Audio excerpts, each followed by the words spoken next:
That would be Cooper. I got in a fight with a Canadian geese today. It bit me in the neck. That's how my life goes, in case you guys are wondering.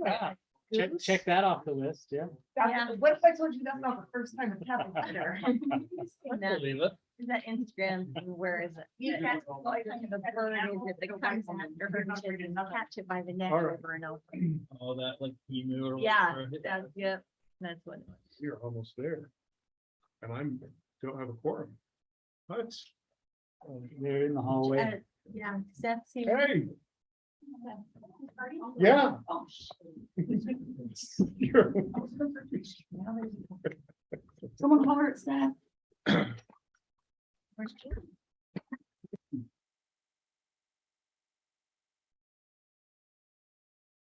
What?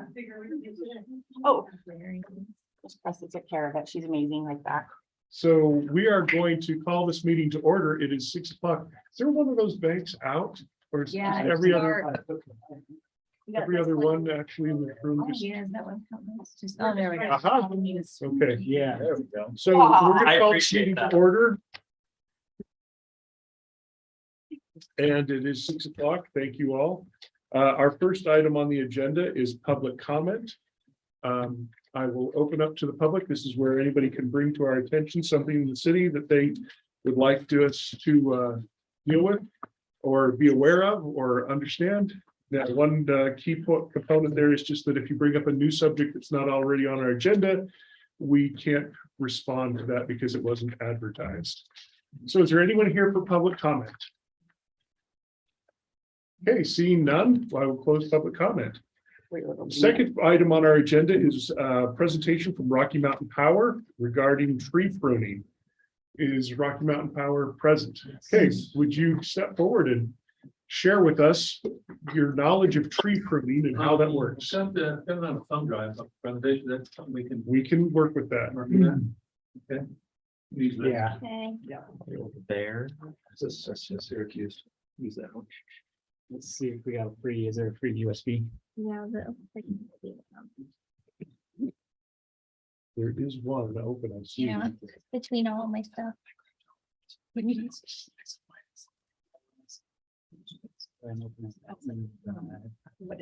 Did somebody check, make sure the door is. That's not an official. Okay. That's- Well, it's fine. You can check. This is Syracuse. Honestly, it's me. They just gave me the. answers.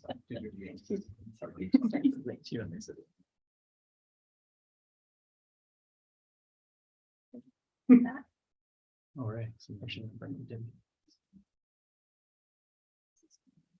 Use that. Just relying you to advance the slides. I don't know if it streams. Yeah, that's what we're gonna have to do. So, Okay, all right. Yeah. Cause I don't think it goes through. If you share your screen. From Zoom. Hit escape. I'll watch that one. And then pull up Zoom. And then share screen. The green one. And then pull up that. The PowerPoint. Share. And then down in your lower left hand, there's that little projector screen. Sorry, Also just hit F5 if you want. What is it? F5? F5. F5. It's about 9 minutes to do that. Except she, yeah. Or in your case might be function F5. I don't know. Sorry, lower left. Is it left? This one. or that? Yeah, that little icon. Sorry, I couldn't describe it. I don't know how to describe that. Okay, it's totally fine. hey, would you introduce yourself, please? Okay, I'm Robert Vanderhoof. I am a forester for Rocky Mountain Power. And I'm happy to be here. Thank you all. And why don't we get started? I think I got a lot to get through in 15 minutes. So Okay, let's go ahead and if you would ask the next slide. So the first thing I'd like to do is sort of explain why do we manage vegetation to begin with. And then sort of describe how we manage it. And then discuss what we manage it for. Okay, so why do we manage it? You can just, I think you can just go ahead and first thing is safety, obviously, and then service reliability. Those are our two main driving factors. And then, of course, we do have some governmental regulation that we have to deal with as well. So with safety, what we're trying to avoid is electrical contact at all costs, right? Whether it's direct electrical contact or, where somebody, comes in contact with our wires, climbs a tree or something like that. Or in the case where we have indirect contact, where we have a tree that's maybe contacting the wire and somebody gets a hold of that tree, or the tree may be conducting a current into a chain link fence or something like that. So obviously we don't want any of that to happen. And then the other thing we're getting more and more concerned about on a daily basis is fire. And so obviously we need to avoid that at all costs as well. So a little bit about service reliability. One of the things about service reliability is, what happened then? That was Anyway, slightly terrifying. yeah, well, Where did it come from? bad things happen when the lights go off, right? Nobody likes to have their power suddenly go out on them, okay? We are on a daily basis more and more dependent on constant flow of electricity than we've ever been, right? All of our electronic lives that we all lead now wouldn't happen without the powers being interrupted all the time. So service reliability is a big deal. Okay. There we go. So trees in contact with transmission lines are the lead and one of the leading causes of power outages. And we found that out in August 2003, where we had basically a conductor sagged into a tree, into a branch on a tree. It caused a cascading failure along the Eastern Interconnect and put 50 million people out of power. People trapped in subways and trains, etc.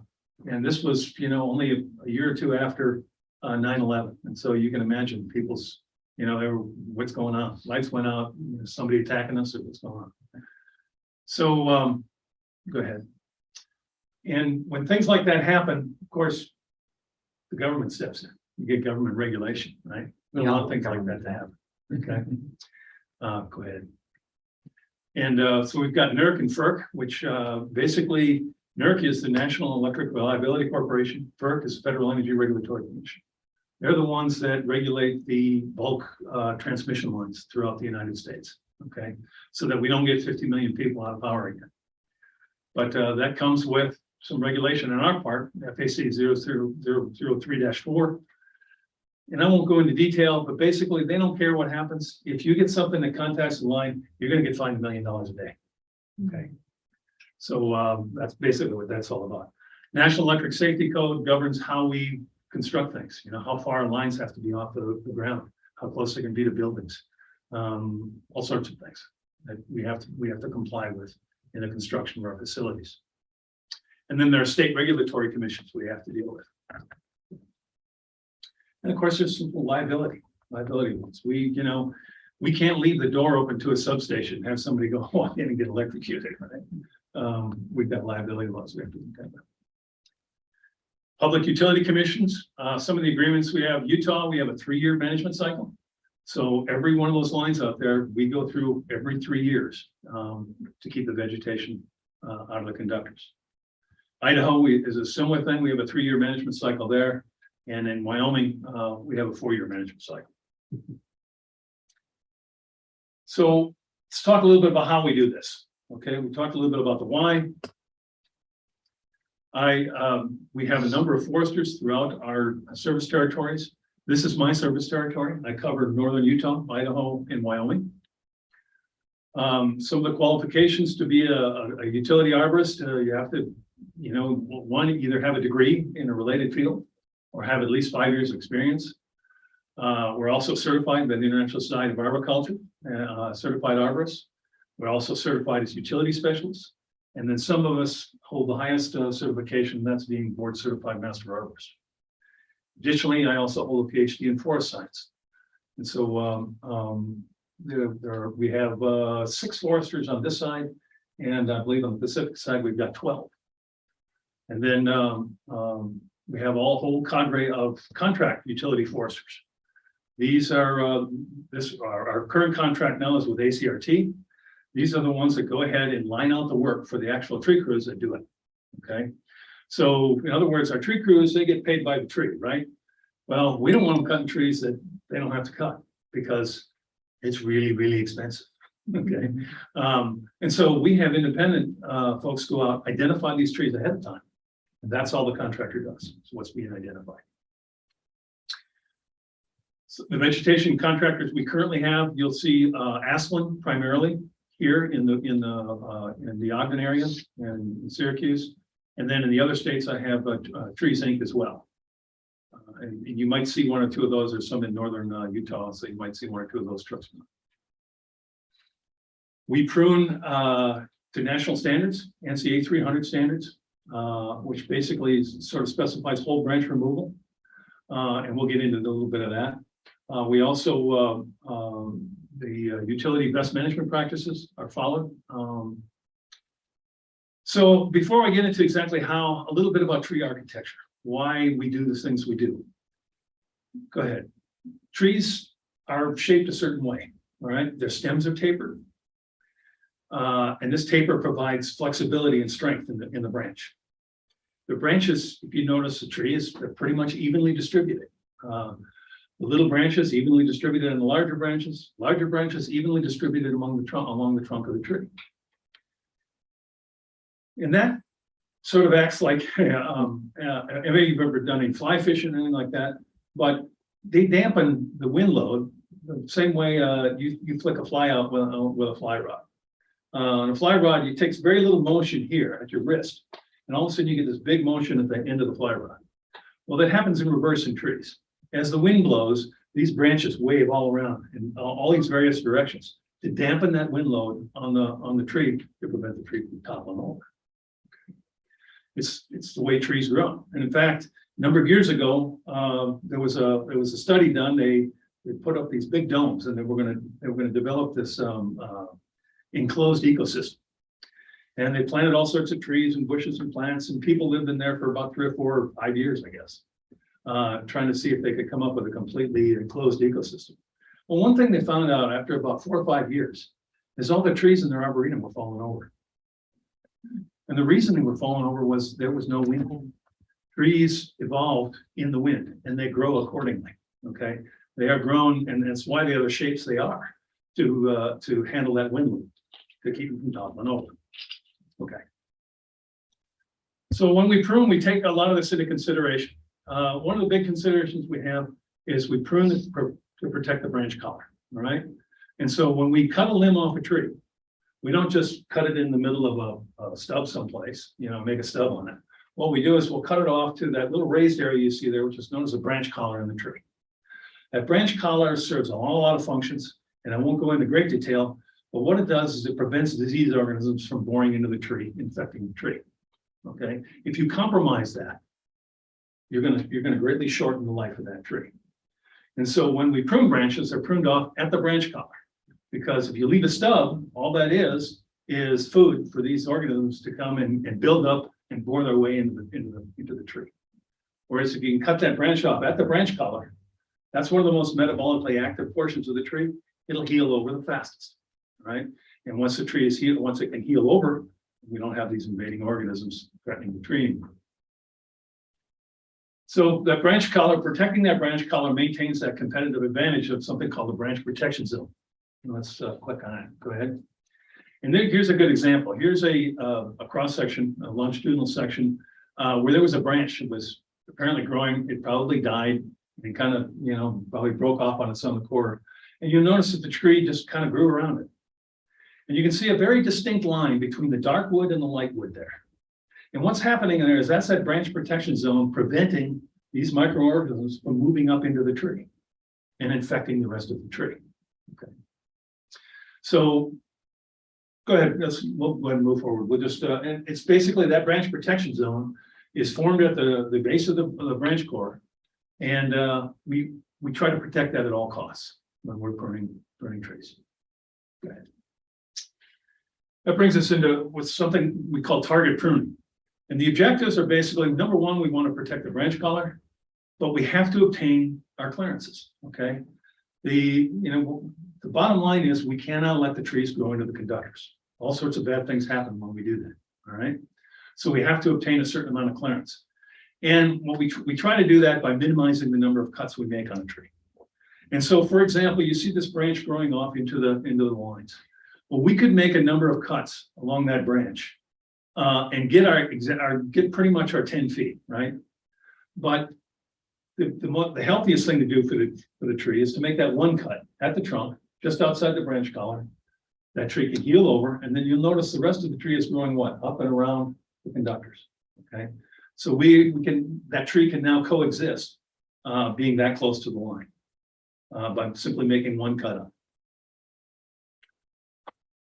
And we remove only those branches that are growing toward the conductors. That's the other thing. Here's what used to happen, all right?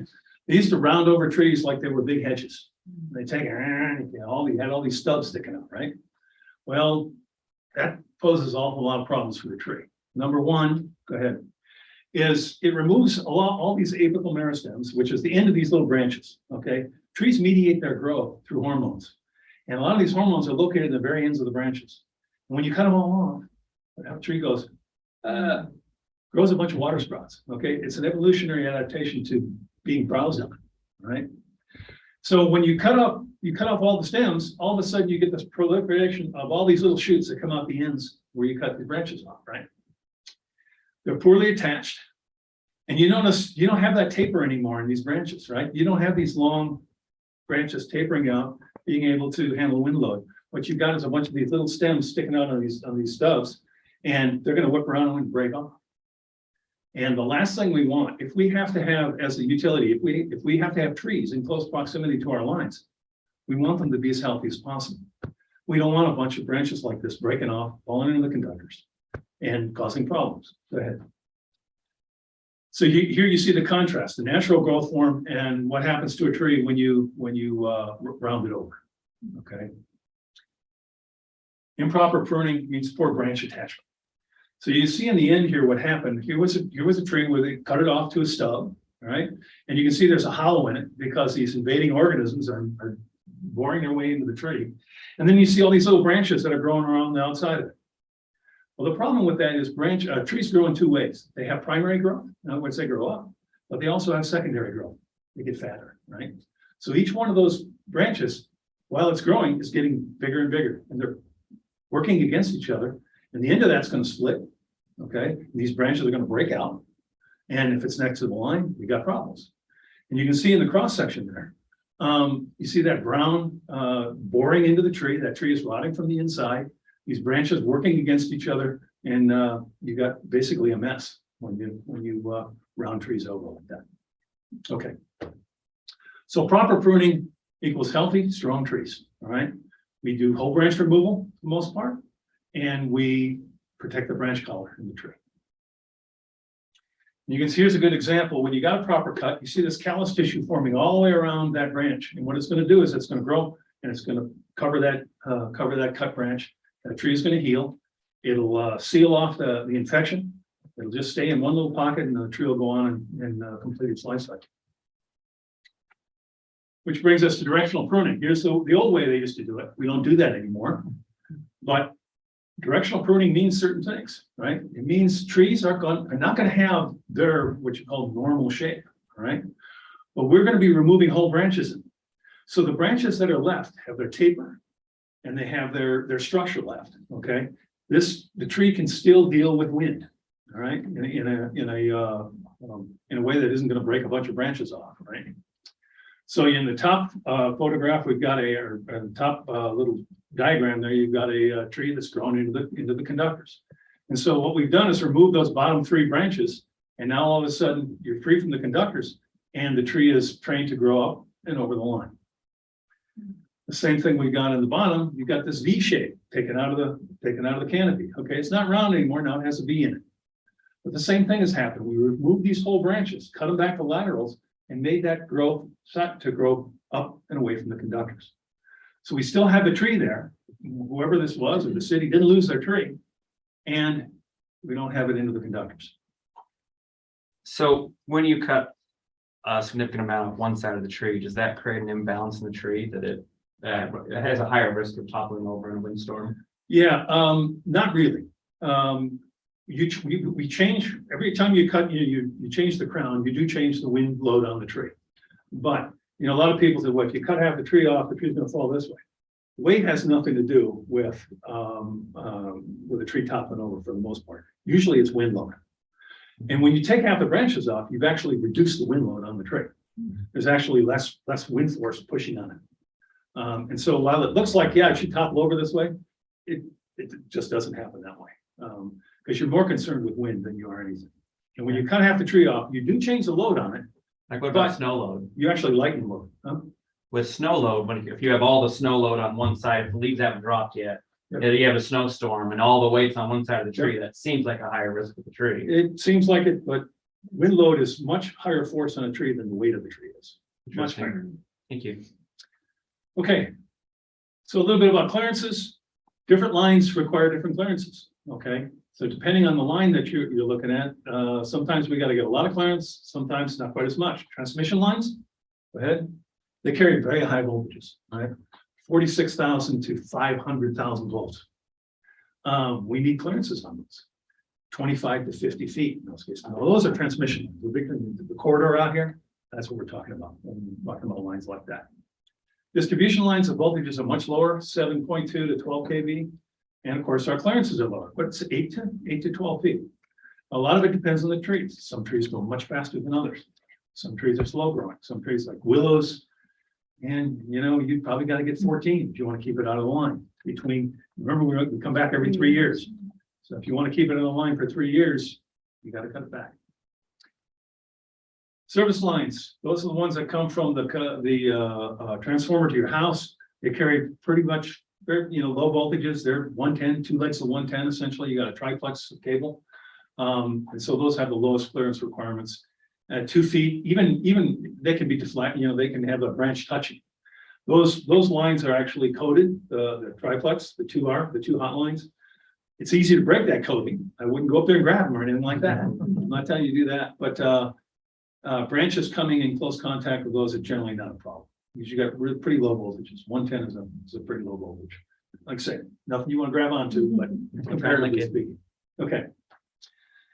So we talked about why we manage them. We talked about a little bit how. Let's talk a little bit about who we manage it for. Of course, we manage it for our customers, right? You guys, everybody. Okay. And so we interact with our customers in a number of ways. One is we do provide educational information on our website on trees and power lines, right? When we do work, we have a notification procedure. Okay, we're not obligated by law to notify people, but we do as a customer service. Okay, we notify people when we're coming in to do pre-work, and we do that in a number of ways. And we'll get into that in just a minute. And then we have a very sort of a lengthy process on refusals. Right, we're not always the most popular people when it comes to when we show up in a neighborhood and we've got to cut on somebody's tree, and we understand that. And so we have a process to deal with our customers, to negotiate with them, and to try to work through the process as best we can. And then the last thing I'd just like to touch on is the customer satisfaction survey, and just very briefly. So let's go forward here. Educational information, trees and power line brochures. You can get those online at any of our service centers if you're looking to you want to know more about trees and power lines. We also have a book we put out, Small Trees for Small Spaces. All right, trees that are more suited to planting near power lines than some other species are. And then we also have something called the right tree in the right place. It just sort of goes into, you know, a lot of people would love to plant trees, and you know, we rarely look up when we're planting trees. We're digging in the ground, right? And if it's the wrong tree in the wrong place, it won't be long, and we come knocking at your door. And we cut funny shapes out of your tree, right? And nobody really wants that. Okay, and then there's a number of online sources where you can find information. ISA website is a really good, you probably ever visited the International Society of Arboriculture, but that's a great site. Trees are good, Arbor Day, all have really good information on trees and power lines. A little bit about our notification procedure. We, when our pre-listers are very close in front of our tree crews, like within about 2 weeks, they'll put a door card All right, every place we have to do something with a tree, they'll hang a door card on the door. And we got various colored door cards for various things. I won't go into all of that. But that's our primary mode of notification when the tree work is gonna happen pretty quick. If it's gonna take longer than 2 weeks, what we'll do is we'll have the pre-listers go out, identify the work, and then when the tree crews get close, we'll send out a mass mailing to everybody and let them know that, hey, we're gonna be in your area and we've got work to do on your tree. I'm not gonna go into great detail on this refusal process, but let's just kind of spin through it pretty quickly. It starts out with our pre-listers, our cuffs, they contact the customer, right? Customer responds, and either they don't respond or they do. And if they do, or if they don't, tree crew just arrives and we do the work, right? But, and you can go ahead, just flip through these and customer respond, okay, you can, all right, go ahead, just keep going. And you can kind of read these as they come up and go through it. Go ahead. I'm not gonna go on it, like I say, go into great detail.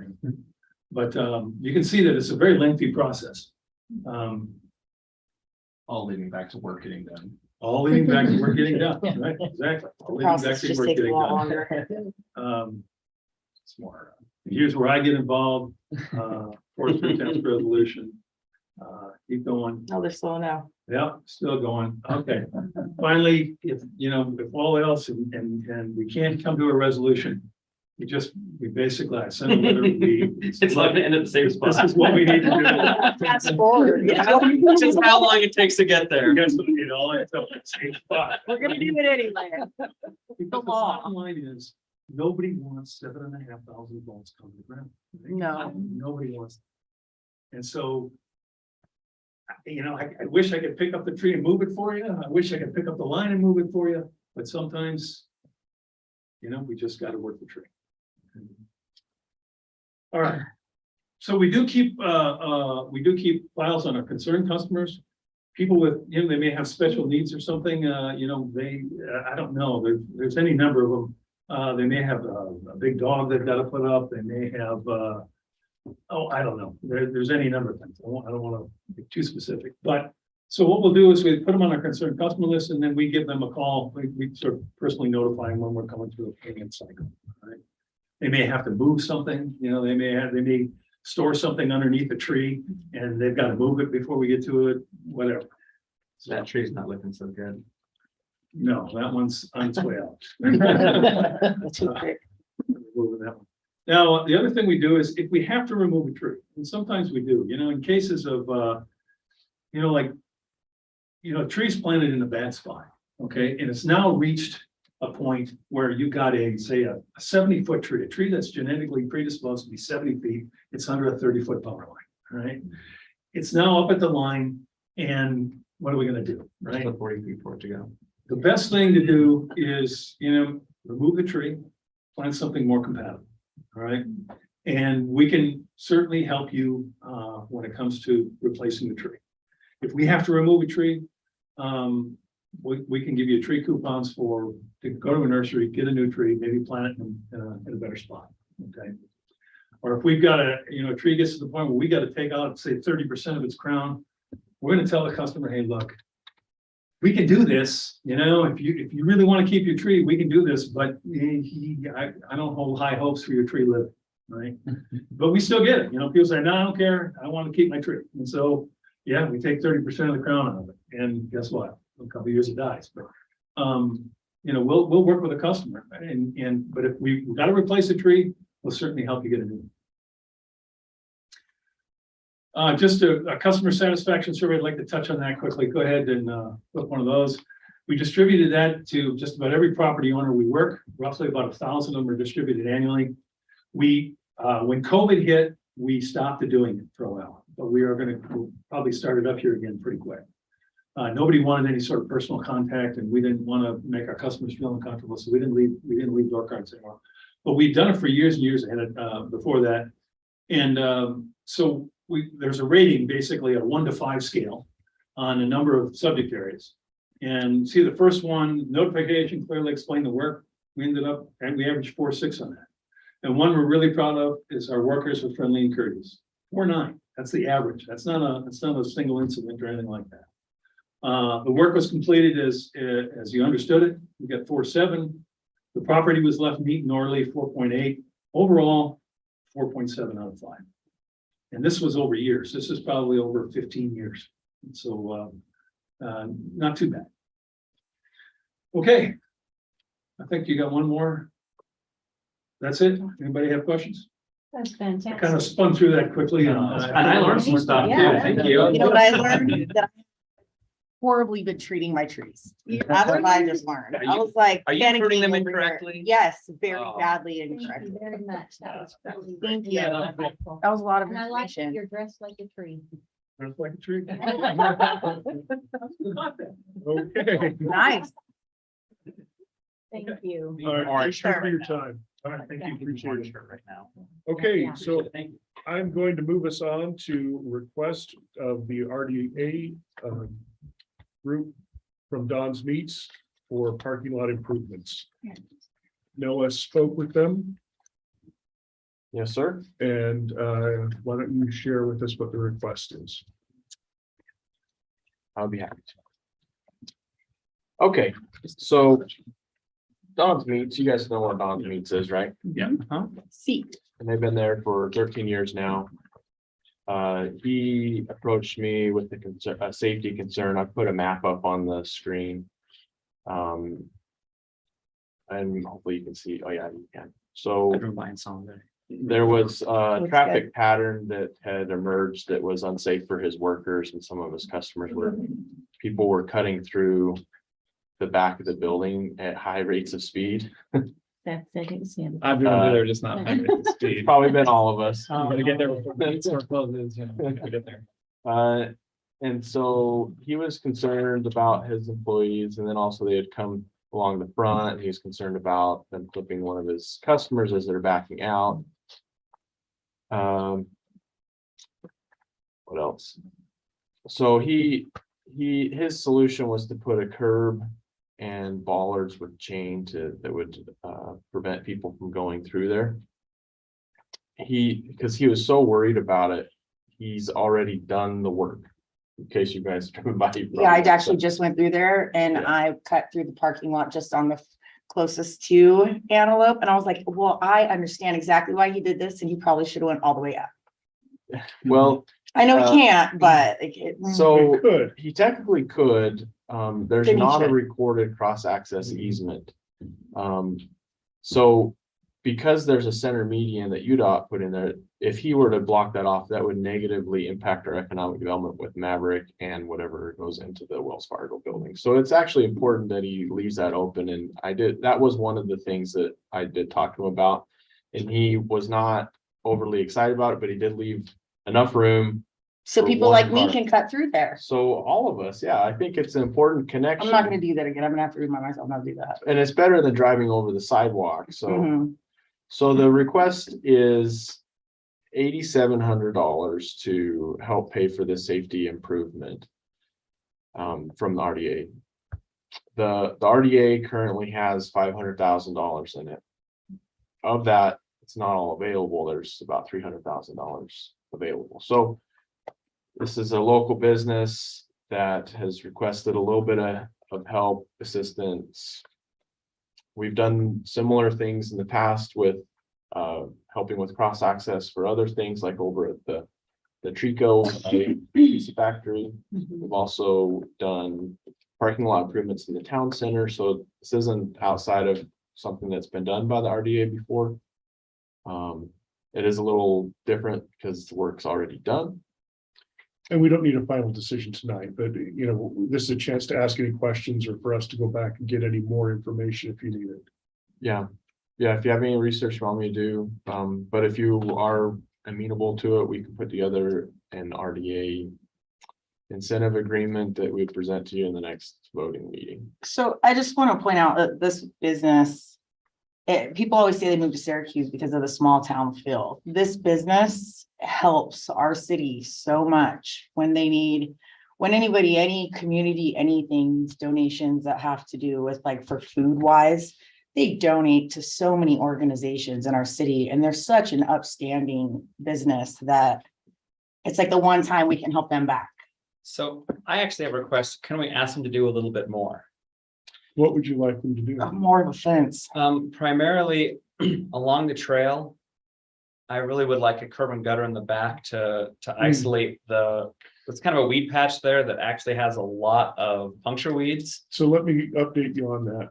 So what we learned in this process is that they are only now recently owners of the property. They've been leasers of the property for a long time. Yeah, And so the work that's needed to be done back there, it's not that they didn't want to do it, they didn't have the freedom to do it because they were not owners. I'm actually saying, since this is adjacent to our park, I think Okay, so Yeah. if you'd let me finish, the second part of that is that we have talked to them about another possibility with this property that would take care of that.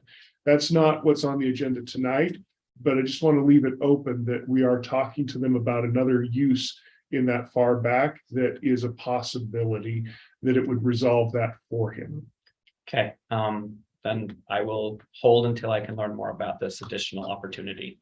Okay, So we did talk to him about other ideas. That's not what you're talking about, but the parking lot is in bad shape. It doesn't have striping. There's no landscaping.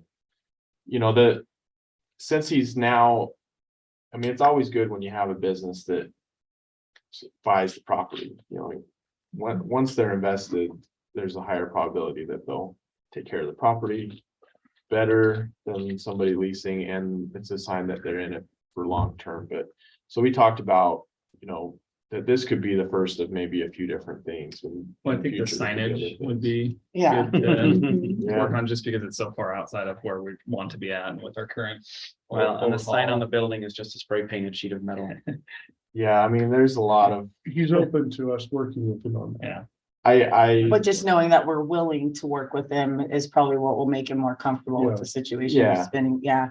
I mean, I know we're not voting on it, but I would 100% say that if this is, especially that this is what it's for, that when you know a company is so upstanding that you can help them back, then the city, it I would think- be ideal. I think the only, I mean, obviously the weirdness of it happening already makes it a little bit like, and 8,700 sounds like probably a pretty good deal, but I have no idea. So I think having that information ahead of time, so we know that, you know, there's some value in what we're getting is probably appreciated. So, Well, we actually know the actual cost because it's been done. It's not an estimate.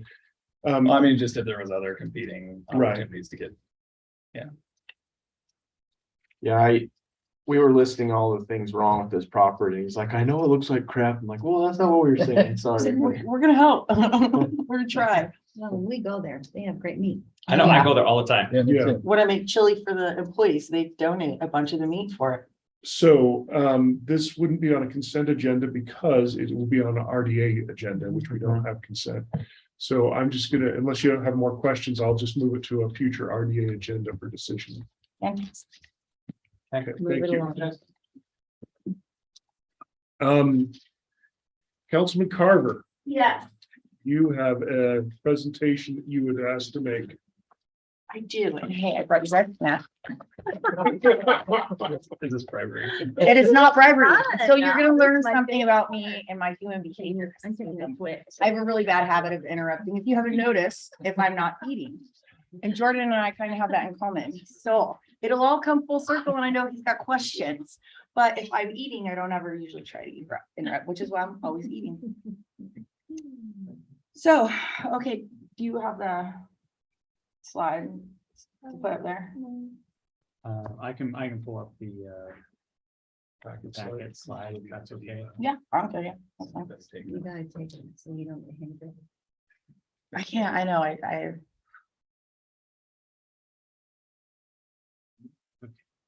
Turn carefully and make the seat not lean. Yeah. You can take that little thing. I would have brought you guys up. Back. There we go. I'm not I like- love it. And I brought some extra because I feel like there's a big misconception of what DARE currently is now. So adults should probably relearn that it is a different program entirely than what we grew up with.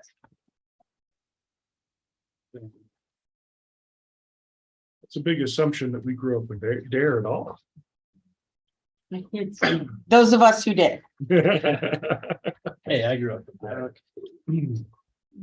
I did not. I had an alternate program. Young little pop. It didn't work for us anyway. It's fine. It's My not. It- exposure was in another state. It It's was a been different proven it was program. not a good program. Mission accomplished. We put our All names on What? the- We put our names on. them. Oh, no, but you can take it home with you. And I actually did the workbook, like the whole thing, because I was like, man, I need to. Kind of reminded me of some stuff that I failed to take into consideration when I make my own decisions currently. And I was like, it's a good refresher.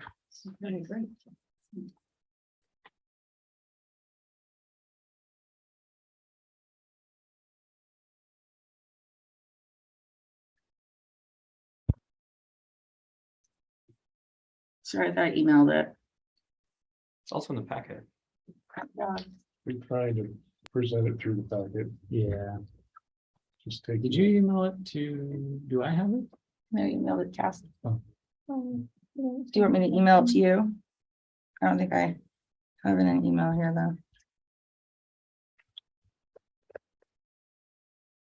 though. Well, let's see, I can probably.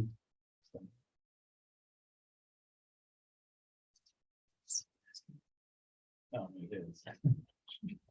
Yeah, that's right. He's gonna, oh, he's on it right there. Okay. We'll do it this way. That works. Okay. Staring at each other.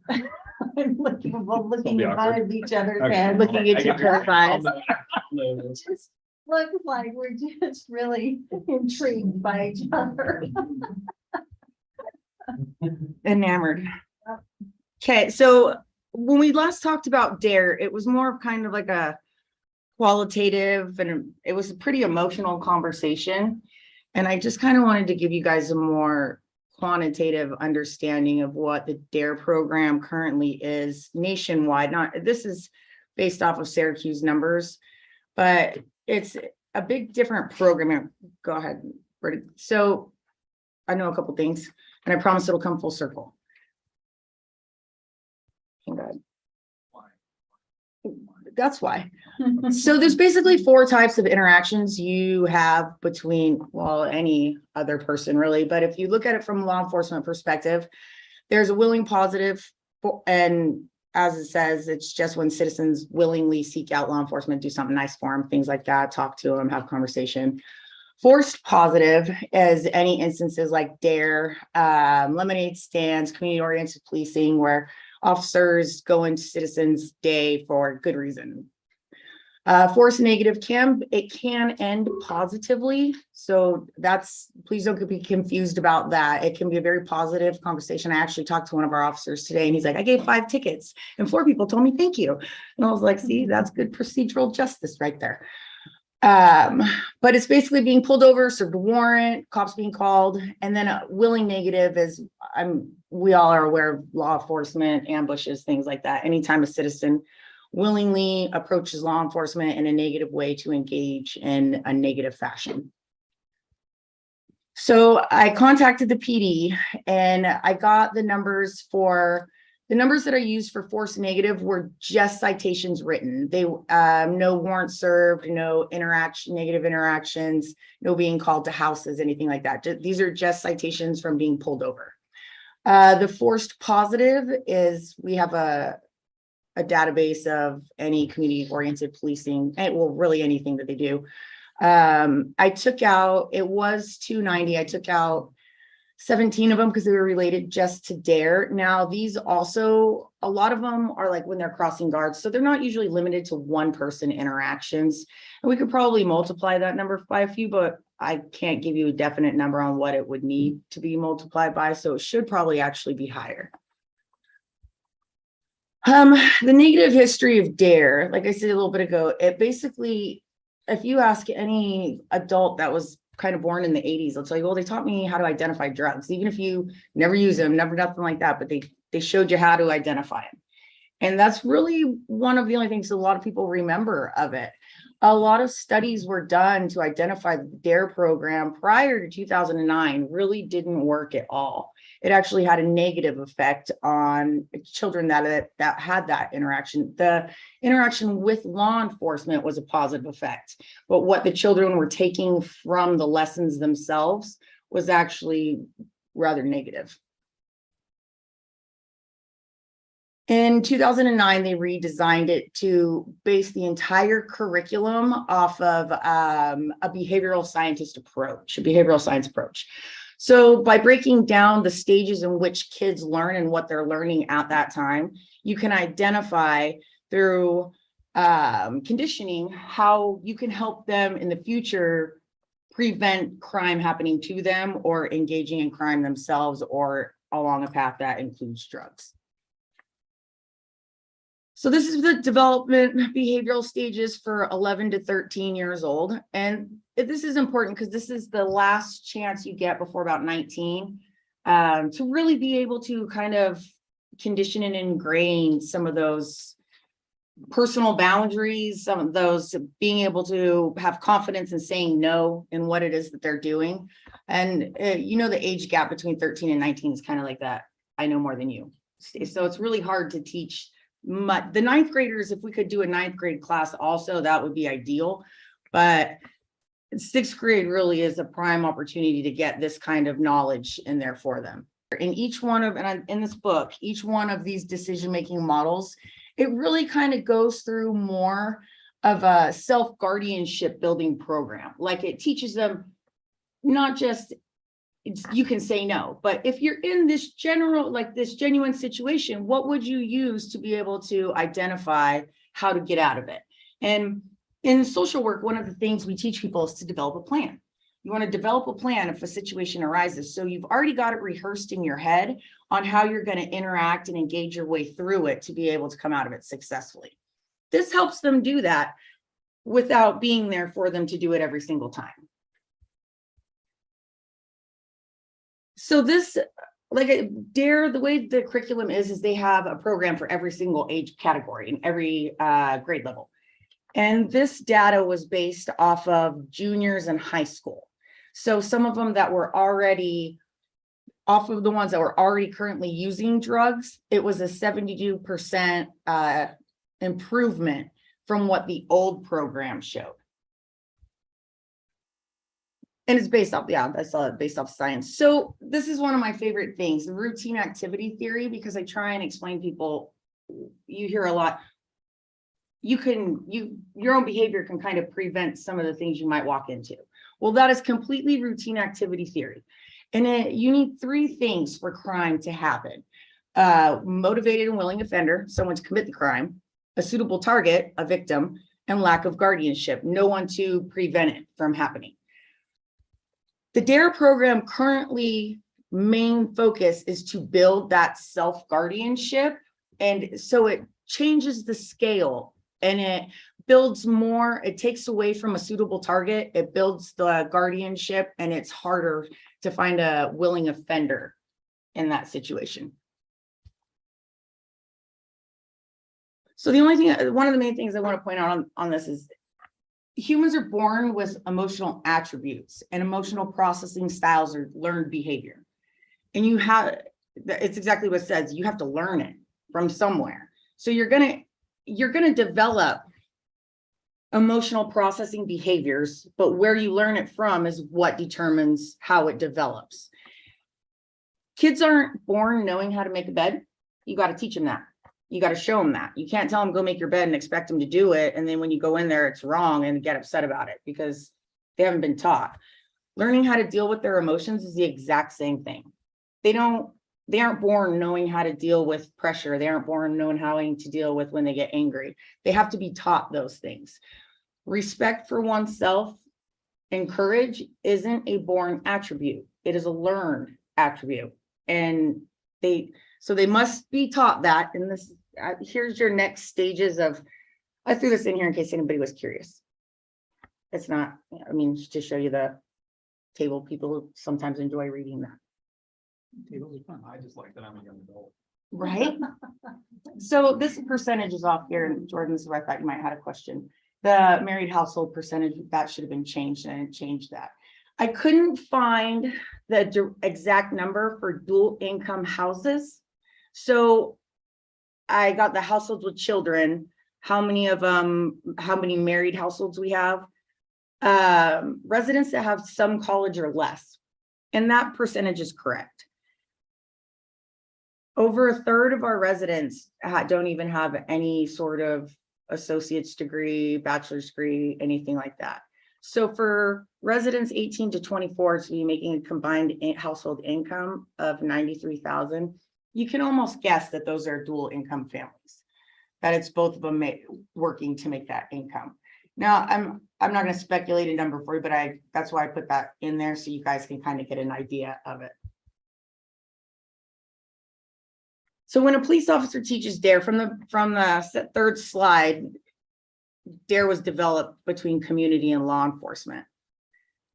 Law enforcement is such a necessary attribute to the DARE program, because how many times do you remember growing up that your parents told you something and you don't remember really registering it till after you came home and be like, oh, so-and-so taught me this. And then they're like, I've been saying that for years. And all of a sudden you're like, oh, wait, maybe I do remember that.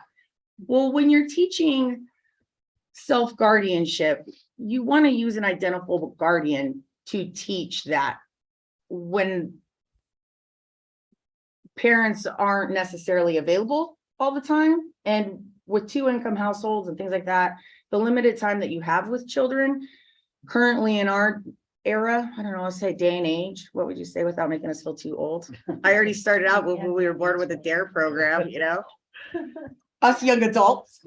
Okay, so it really helps build by learning it from someone other than their parents and an identifiable guardian. It really helps build their sense of self, and because they're listening, they're actually listening. They're like, oh, superhero kind of, you know, they're listening to them. Even when they don't listen to us, they listen to them. A person of authority, giving children authority over their own emotions, decisions, and bodies. That is a huge thing, especially coming from a female. That is one thing that a lot of young girls are lacking, is ownership over their own bodies. And this is such a great program to teach them that. I won't go down that road, but it is. Aiding in the prevention of future crime by, like I said, it builds self-guardianship within the city's youth, ultimately reducing 2 of the 3 items presented in the crime triangle. Here's the breakdown of our schools. This is just the 6th grade classes that are taught. Like I said, if we could throw a 9th grade class in there too, that would be huge for that program. DARE is absolutely a community-oriented policing situation. I mean, if you think back on our own DARE program and how many times you hear people compliment it and the officer that was involved, and that's really the main thing you hear about Syracuse PD a lot, is how the DARE program is, people always going on and on and on about the DARE program, because it really is interaction between individual citizens and law enforcement that determines how people feel about law enforcement, and not what's resulted from the interaction. Like if the officer I talked to today, he's like, they said thank you, like that's good procedural justice. It ends in a well-meaning, happy way. They're not upset that they got the ticket, they're just glad they had a good interaction. And the way a community feels about law enforcement is based off the interactions that they have with them. And DARE is the only, and Chief, you can correct me if I'm wrong, but I'm pretty sure I talked to Chief Rogers about this in it. It's the only measurable community-oriented policing that we have on a regularly identifiable scale and schedule that within the city. And taking that away, it affects it kind of big time.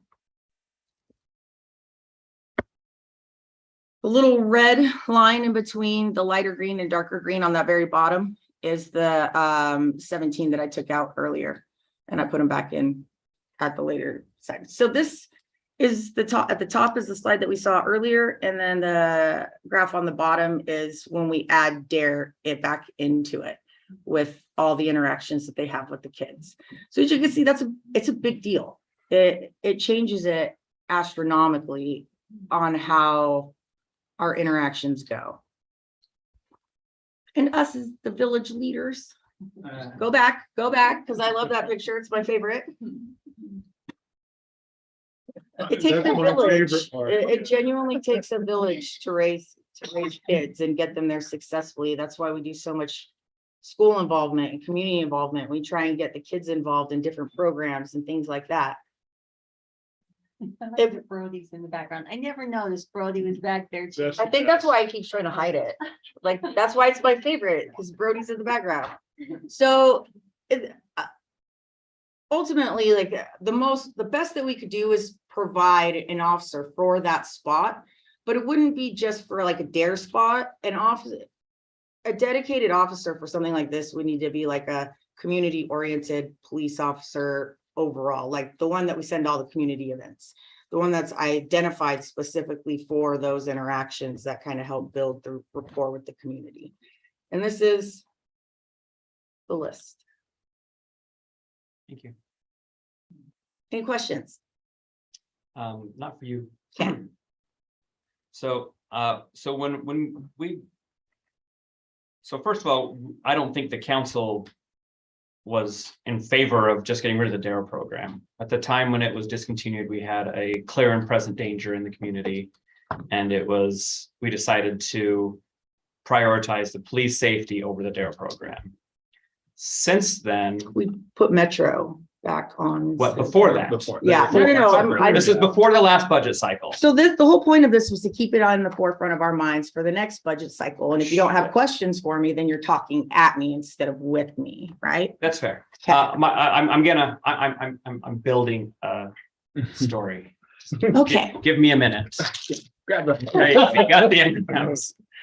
So, so then in the last budget cycle, not only did we make sure that we authorized the same number of police officers, we added an additional one plus 2 more, right? Mhm. So we now have 2 more officers than we did when we had the DARE program before.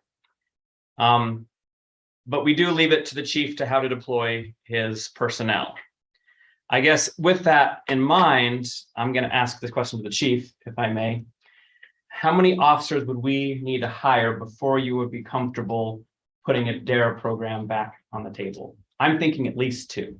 How many more in addition to what we've already done? Yes, It's just one. it's just one because It's just the backfill to replace it's just the backfill to replace the one that you would lose from patrol, which if you can picture, you remember the sort of the dumbbell Mhm. deployment schedule that we talked about. It's just that one. I thought we also needed to backfill the child risk position. ICAC? ICAC, The that's the you one. caught? Mhm. That's a That's- collateral duty. That's in conjunction with other duties, so that's being done. That is being That done. is being done, to my understanding, yes. Okay, I thought that, because I know we had Metro and we had also pulled back the ICAC. So we are filling both of those positions The currently. ICAC wasn't necessarily pulled back. It had to be stopped for a little bit because of the transfer when Bryce Weir went to a patrol sergeant's position. Then we had to get someone else interested and spun up on it. So Aaron's been working. that. Okay. So we believe we are fulfilling all of our obligations to both our city and our district. I don't know what you'd call it. So really one officer would get us a DARE program. Yeah, I mean, one officer backfill so that officer can leave patrol and go back there. Okay, that was my question. Thank you. Well, I want to say great job on the presentation because there was a lot of information, even as simple as I remember hearing that the studies and reports on the initial DARE program were less than great. They were bad. I remember when And- I took the DARE program, the cop went on and on about how cool hallucinogens were, that they would actually, that he said, they make it so your sounds go to your eyes. And I'm like, that sounds awesome. Why it didn't work? That would be an ineffective program.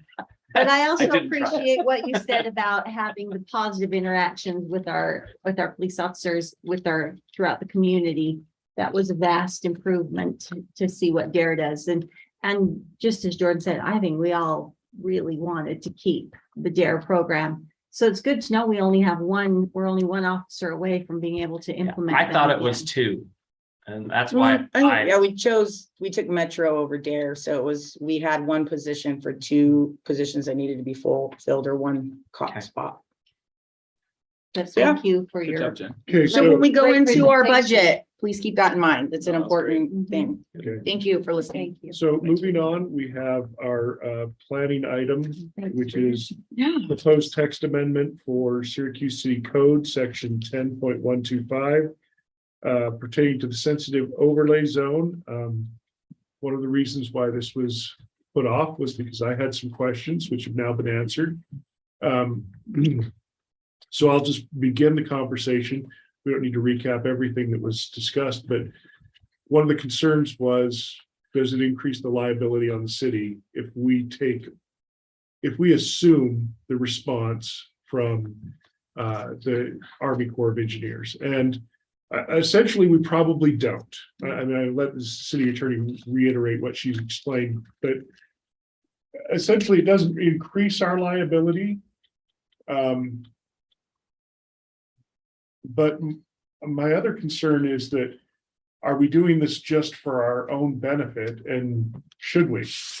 I mean, because the reason we do things like say that we have to have things resolved before we make a change, and we say that in other similar situations, is so that we don't end up having to backtrack. And so this is just one of those safety things. I do agree that it causes us to have some delays. So the question would be, if the city isn't more liable, but we still could have to backtrack, are we doing ourselves any favors? what I thought was interesting, and this is actually something Bree had mentioned, is let me see if I can remember it. We're not actually obligated to go through the Army Corps of Engineers. It's not a federal requirement. Yeah, so I don't see where you actually have additional liability for not, I thought that this was a mandate, but No. but in that information, I think we're in the same situation we were otherwise, that Right. having the Army Corps of Engineers stamp it doesn't decrease our liability, because if there's a problem, that doesn't cover us. It made me feel like, when I read that, it made me feel like, oh, so now we just have another middleman. Yeah, so Fantastic. I thought that was well But written, we well do- researched. Yeah. You do still have to deal with the fact that the Army Corps could be the people, I mean, they still have the authority to declare it a problem. Well, I Sure. like that it left it up to if the landowner or the person involved in this wants to take it to that level, they can. Ultimately, they can still say, well, I want to have this stamped by them. But we were talking about a 6 and 9 month difference in wait time. Yeah. That's a long time to delay just for a stamp, especially, and if they want to wait that, they can. But it makes it so that we don't have to wait for that if everybody's on board with that. So I'm okay with these changes Me too. based on the information we have in the packet, as well as The um, email. the research. Okay, And thanks for that, Bree. Yeah. so it seems like we have this available to go on consent. I think so. Okay, I'd just like to point out, I like that you sent it to us all separately, because for a minute I thought I was special, and then that was. She was just following the law. She was trying to prevent us from all collaborating. let me point out- Reply all. let me point out that you are all special. So in your own way, and we appreciate you. That stuck out to me as well. Right? Okay. So the next is we will review responses, requests for qualifications that we sent out for engineering services. We got lots of responses. They are in 4 categories, and I think the intention of the RFQ was that we would award them in categories and not blanket across all engineering services this time. That was one of the things we wanted to accomplish. So we're not actually going to, the point of this item was not actually to award that tonight, but to talk about the process of how we're going to award them. My thought was that there, of the 4 categories, we would like to have a review committee for each. And so because there are 4 categories, we can only have 2 council members per category. You all have the chance to be on 1 and maybe 2. So I will not be participating in the landscape one, because someone I know personally bid on it, so, but I have no conflict with any of the others, so I will be reviewing the others, but basically who we will include, I think our idea was we would include the city engineer, we would include public works director on each of them because they seem to have need in each of them. We would include, if they're willing, parks director on landscaping. And parks and landscape. They go well Yeah, because they would probably be using that. What else do you talk about? And see. And CD, checking. yeah, and CD on landscaping as well because it affects business. So, and then Brody would be invited to all as well. If that's okay with you all, which do I have any first takers for somebody who wants to be on one or the other of these 4 categories? so as the liaison to parks, that I should probably be on that committee. On which The the, parks and landscape. okay, I'd like to do that one as well. Civil engineering, please. okay, so we got Jen on civil engineering, we've got Lisa and Jordan on landscaping, I'll do traffic and transportation. traffic and transportation. You going engineering? I can, the problem is they're all engineering. Yeah, they are all. So if you want me to do civil transport, I can go anywhere you want. Robert, where do you want me? Which one covers water and Well, electrical? let's get Seth on one. We haven't got you on one yet. I thought Seth wanted traffic. No, that's his name. Oh, I'm Paul, that's. Yeah, I know. Nice to meet you. No, I can work honestly, that out on your end. honestly, I'm happy to take whatever. Okay. It doesn't, I don't have a preference. So. Okay, Environmental, actually. so we have nobody on environmental, so we'll put Perfect. Seth on environmental. Now I need one more on environmental. Feel like this was that but what topic is that I. environmental? If you Nothing. can help me There's a understand. Portage John. That's gonna be sewage and, yeah, No, environmental is more wetlands, static wetland delineations, clearing. stormwater though, Clearance, falls in that, yeah. doesn't it? It is as far as, maintenance and stuff. The Okay. state, environmental is the state, but so. But when we do engineering, a lot of that involves. Yeah, I guess if we Yeah, got wastewater, stormwater, yeah. it involved. What would general and civil be? Stormwater and sewer. If we do an environmental study, does that involve environmental? Yes, yes. Does traffic and transportation include trails or is that part of the parks? Oh, I could probably be either. Where would trails fall? Is that? I would think it was traffic I and transportation? think transportation. landscape more than it would be Well, traffic. you're transportation, traveling active it. transportation is considered as. It is in Don't we have something down granting, here? so I see that it could go either, I'll go there. yeah. and what was general? How general is general? That's mainly civil, so that's your, Buildings. Buildings. yeah. Do that. And I'll do that one. Okay, so put Lisa on. So you're now going to have shutters. on all of our- Okay. At least they'll match. Master planning. Somebody's down. Okay, I'll go. Okay. I'll go general. Okay, so where No, are we at? I did. Then So- she did. Oh, you guys are both general? You guys are shot out of the water on this one. General too. What's up? What's old? Stuck with the ladies. General, Okay, Lisa, Parks and landscape. Shutter City. okay, So we need one traffic, one environmental. we need one Traffic as well. traffic for Seth. And George, you have 2 yet? I thought I'd said traffic as well. So we've got 3 on traffic now. Yeah. Oh, perfect. But I think I only I have one. though. can't I'm have only on 3. traffic. You tell me where to We be and can't I'll have do it. 3. Who do you have on traffic? me and all Jordan set. were on. Is what I had. Oh, I didn't hear Jordan. Jordan's on parks and we have 2 I on. didn't hear you say traffic. So- You can have traffic. All right, so put Jordan, well, we can't put Seth twice on I environmental. can do general if you'd like. We already got that. Oh, yeah, you guys are. Well, but we You got tell to me where break you this. want me and I'll go there. Does every person- Environmental, Oh, crap. Literally. No, it doesn't. It's wetlands. You love the Which wetlands. annoying. crap. okay, all right, so we've got 2 on each. We will post this and invite you to meetings. Okay. So that will be just to review this, and then we'll hopefully by our next meeting, have a recommendation for award in each category. That would be the goal. Okay, Moving on to the next. We got responses for our landscape design and aesthetic improvements of West Davis corridor. Full disclosure, someone I know bid on this. I did not know until after that they bid on this. But for that reason, I'm going to let Jordan lead this discussion.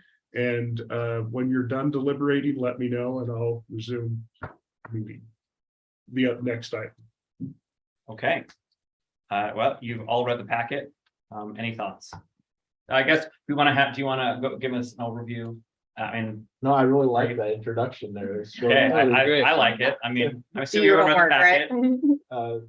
But you know, if you want me to basically lay out what we're trying to do here is we have two choices.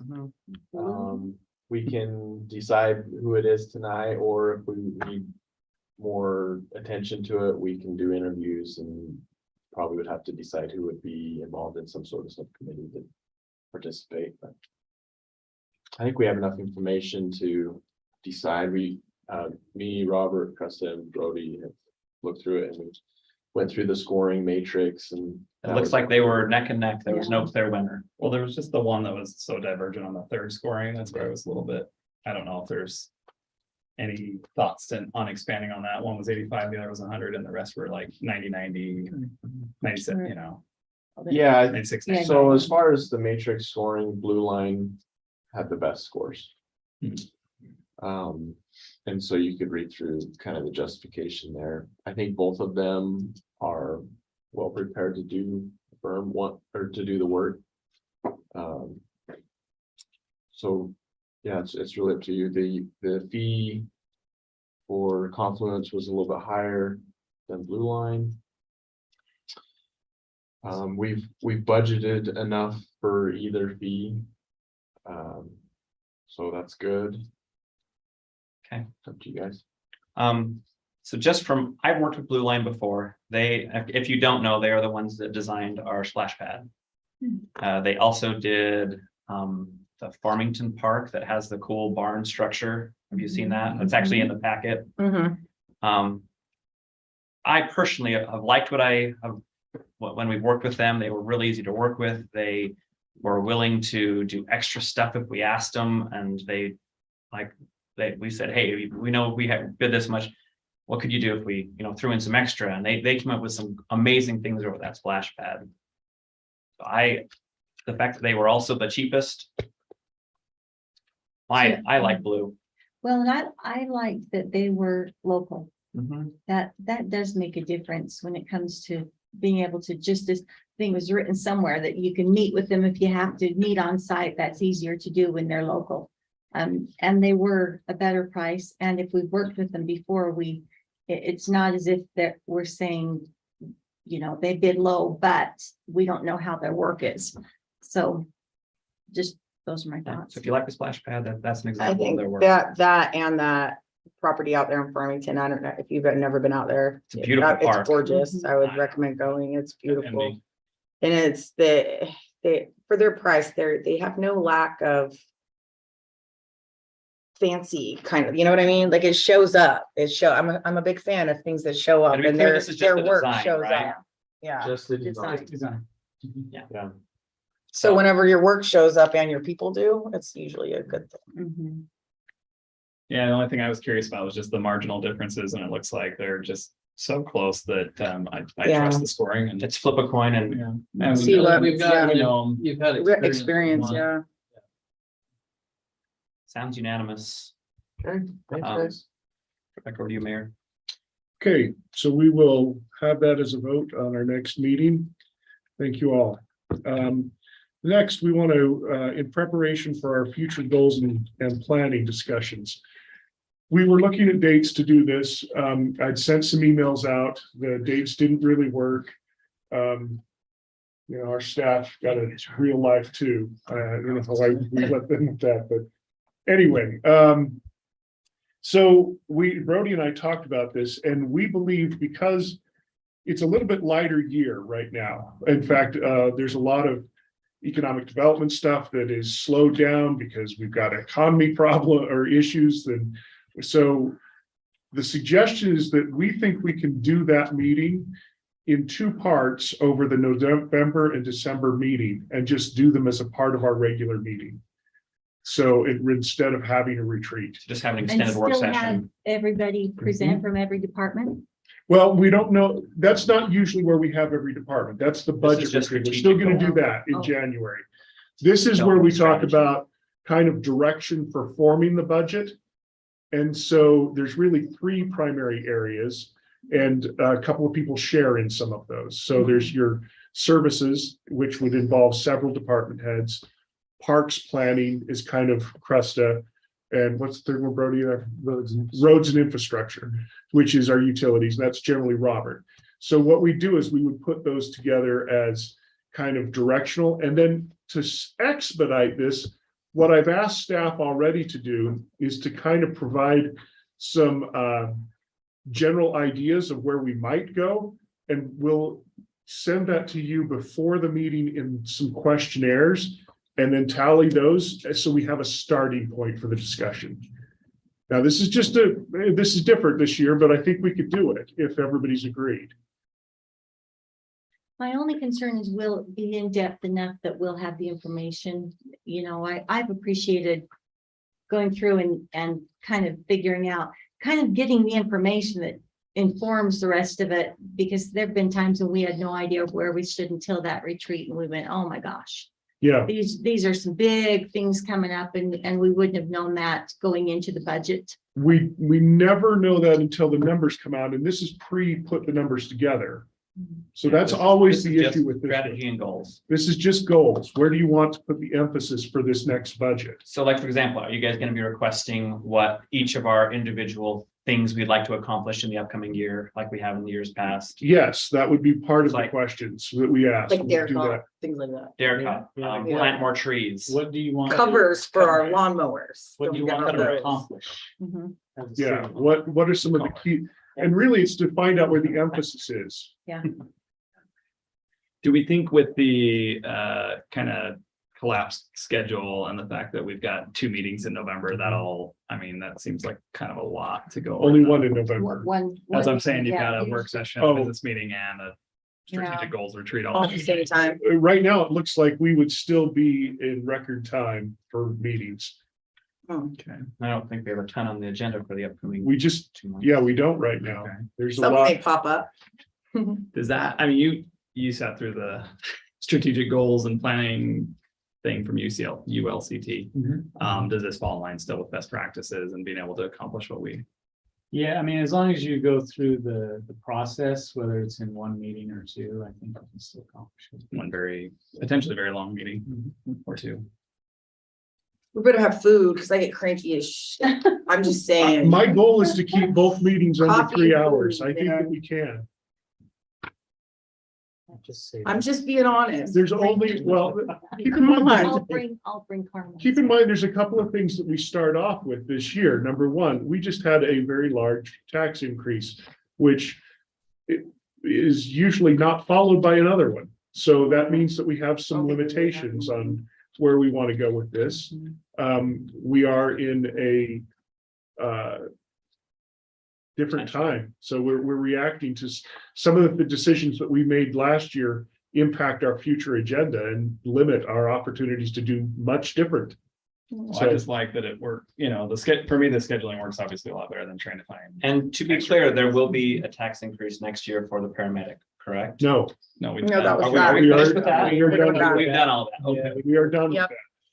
In That makes fact, me my Not to say it's not gonna. my request would be that we find every possible way to not have a tax increase Agree. if we can. So that would be my preference, but again, you're all making the budget. So if that's acceptable, it seems like it is. That brings me to the next item, and that is we will have one meeting in November. And I did send out an email about this, and I got enough answers to agree that we will move that meeting to the 15th from election night, because we caught this before we were scheduled on election night. So this year we will move that. We will move planning commission so that we have chambers, and we will not meet on the week of Thanksgiving. In December, we don't typically meet the second, because it's right around the holidays, a lot of people travel. So tentatively, barring an emergency, we would plan one meeting in December. But that has also just been our tradition, so. We'll let you know if emergencies happen, but that would be scheduled on our regular night in December. And would that be that would just be a voting meeting or? It would be combined, Okay, we- still combined. still combined, so that we get the best of both worlds. Yeah, we don't want to hold anything up.